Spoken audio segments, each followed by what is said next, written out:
Matalino si Angel, Dad.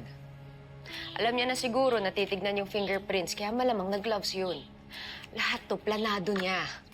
This was not just a random act. It was a premeditated frame-up. That's a weak argument, Vanessa. Sa court, hihingan tayo ng proof na gloves nga ang nagamit. Forensic science is based on what is there, not what there could have been. Mahirap i-prove ang wala.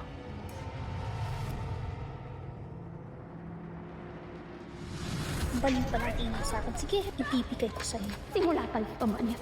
Lahat ko kunin ko sa'yo. Aagawin ko ang asawa mo, anak mo. Lahat aagawin ko sa'yo. Intindihan mo yan? May intindihan mo na! Dad, may sinabi siya sa akin. The last time that she was here, ang sabi niya, simula pa lang to. Hindi ba enough yon as admission of guilt? Inamin niya na siyang may kagawa ng lahat ng to. Sino ang mga ibang nakarinig? May gusto bang tumayo ng witness? May recording ba? It's just your word against hers.